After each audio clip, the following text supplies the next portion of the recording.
Welcome to the Lead Every Day show. Our mission is to see a world well led.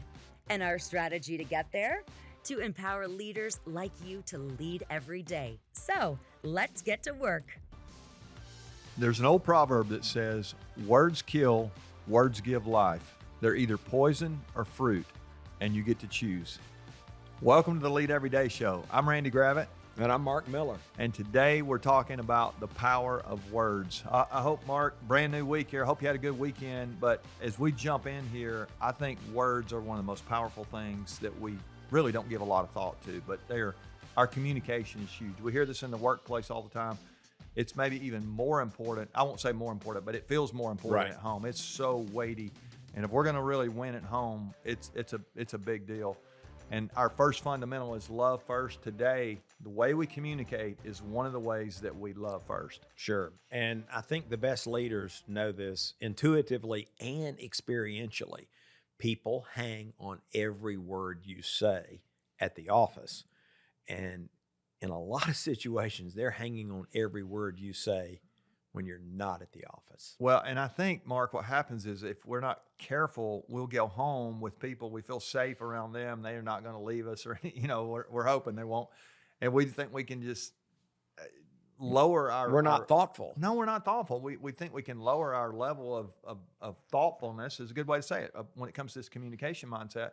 And the next thing you know, we're hurting the people that should be mattering the most to us. And we're definitely not loving first if we're harsh with our words. So this is huge. I think words matter way more than we think they do. And there's just power in positivity. There's power in choosing the right words. And it's amazing when you get that right, you can really build each other up. I mean, they really are.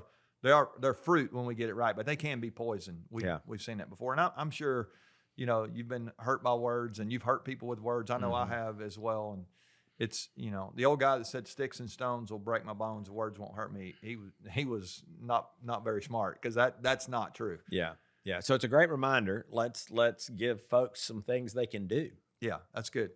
Okay, so I would say let's just start with that idea of being positive in the way we say things. Let's think about the way we say things.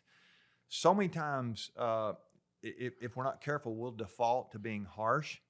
And I heard somebody say one time, we're never persuasive when we're abrasive. And even if you're trying to get somebody to see something your way, which that's probably not a good place to start. Let's go back to what we talked about, last week. But even if you're trying to help somebody see something and you're trying to make a point, how you say that matters as much as what you're saying. And so many people I know would rather be right than get it right.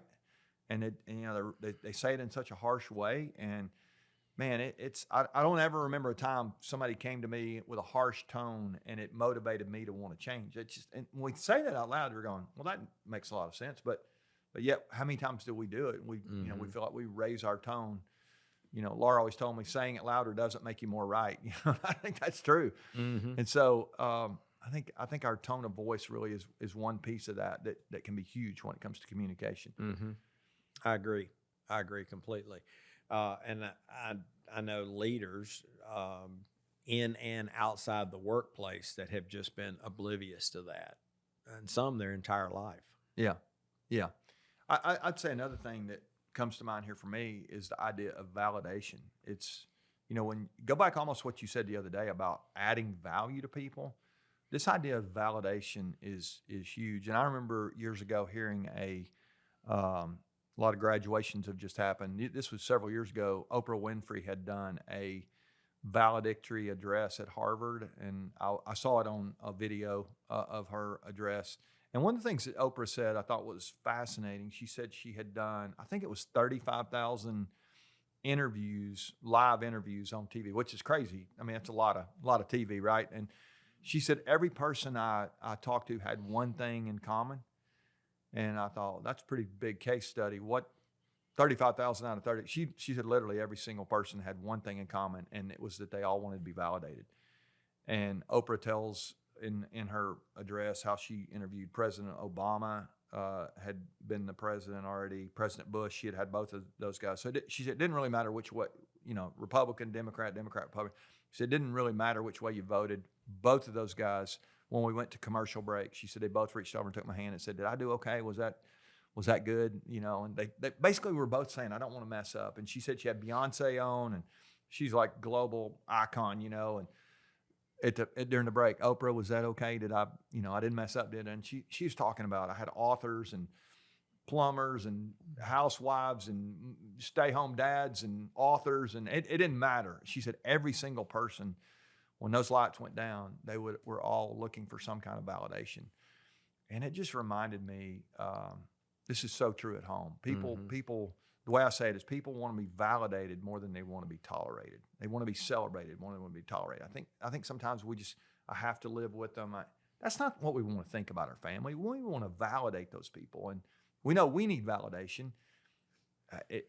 You're right, man. Our voice can be so much louder than we think in impact if we will use positive words rather than just pointing out flaws and expectations are too high and all this stuff. It becomes unbearable or insufferable at some point if we don't get this tone right. So I think this is a really big deal. I think it's a huge deal.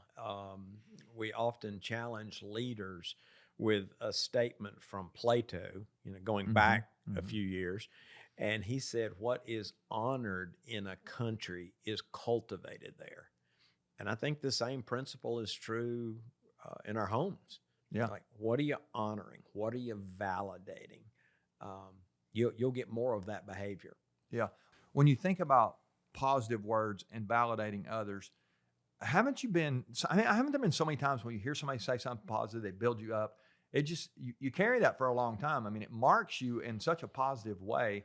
And yet in the same way, if it only takes one comment, it feels like it can mark you for a long time as well. Sure. Have you felt that? Sure. And I think if we're not careful, we'll over-index on that naysayer. We just did a survey, and one person said they hate the podcast. Well, I'm sorry, but 99 point whatever percentage of people said that they trusted our heart and that they're glad we're trying to add value to them. And I want to honor the person that didn't like it, but you can't fixate on that. Yeah.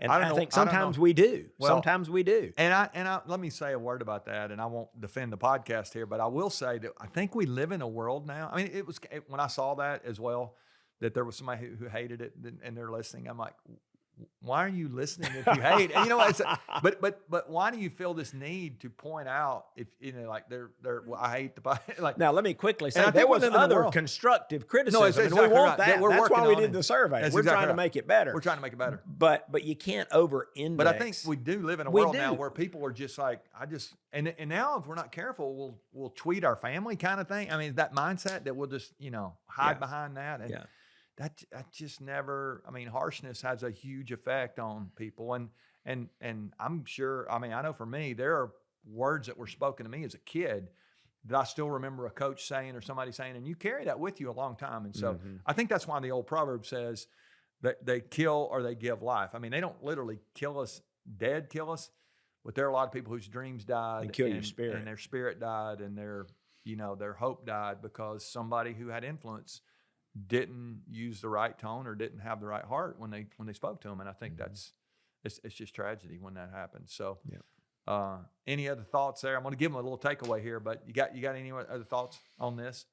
Yeah, I would just ask leaders to bring the same level of intentionality to your home that you invest in the workplace. Yeah, that's great. Okay, so I'm going to give you an idea here on something you can do to be an encourager, because some of us, maybe that's your deal. You're great at it, and then there's others of us who may need to practice this more, need an intentional, thoughtful way to do it. So I always remind leaders, you could get yourself some nickels or some coins. I think they still make nickels. Get you some nickels.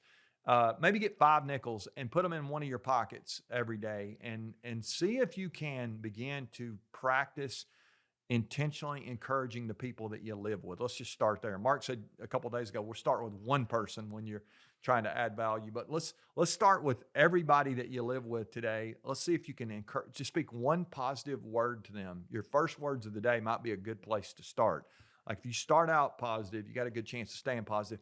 Every time you do that, move one of those nickels over and see if you can get them all over by the end of the evening. When you start, you come home from work, or let's say at whatever point you're with your family, morning, you're with them. See if you can get them all over. And then I like the idea of going to work and see if you can get them back to the other side before you come back home, because I think we can practice encouraging people, because our words matter at work as well. Sure. We've talked about that before, but this is a huge opportunity. So practice encouraging. Give yourself a little way to think about this day by day, and I think you'll be off and running. So I agree. Yeah, that's good. All right. Hope you'll join us tomorrow. I got a key question.